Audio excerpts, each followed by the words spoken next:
जय हिंद दोस्तों। मार्टिन न्यूमलर ने एक बात कही थी सेकेंड वर्ल्ड वॉर के बाद।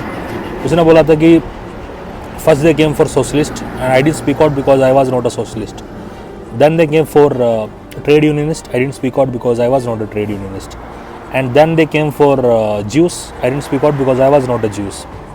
And at last they came for me, but nobody left to speak for me.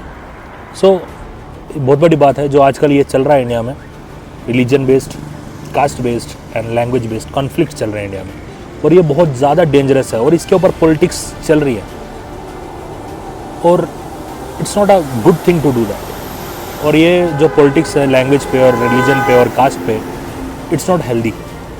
क्यों नहीं है? क्यों हेल्दी नहीं है? बिकॉज अगर ऐसा होता है तो ऑटोमेटिकली एक पोलराइज्ड पॉलिटिक्स हो जाएगा इंडिया का। जो इंडिया का जो सोल है वो ख़त्म हो जाएगा। इंडिया का सोल किसका? इंडिया का सोल है यूनिटी एंड डाइवर्सिटी का। So many religions are there in India, so many caste are there. So ये जो रूह है वो ख़त्म हो जाएगी। कैसे ख़त्म हो जाएगी? इसका जो शॉर्ट टर्म और लॉन्ग टर्म दोनों बताता हूँ आपको। शॉर्ट टर्म में जो फ़ायदे हैं वो ये हैं पॉलिटिकल पार्टीज़ को कि उनको एक मेजॉरिटी वोटर्स मिल जाएगा, बात मानने वाले, आइडियलाइज करने वाले, और कोई भी डेवलपमेंट में बात नहीं करेगा, कोई भी आइडियोलॉजी में बात नहीं करेगा। They all will talk about the identity.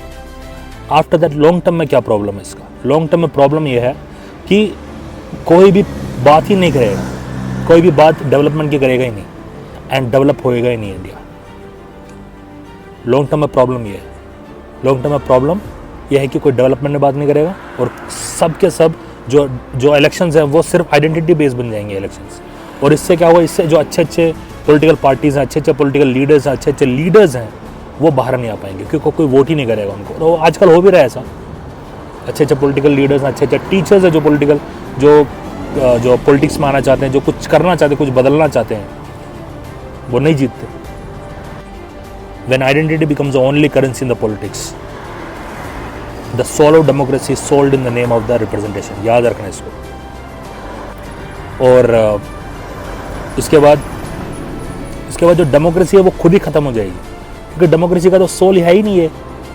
Democracy भी ख़त्म हो जाएगी। डेमोक्रेसी ख़त्म हो गए एक कम्युनल थिंग में आ जाएगा और डिक्टेटरशिप में चला जाएगा क्योंकि मेजोरिटी सपोर्ट हो जाएगा ना फिर। सो ये है। सो हमें हरदम किसी भी पॉलिटिकल पार्टीज और किसी भी लीडर्स को आइडियलाइज नहीं करना है।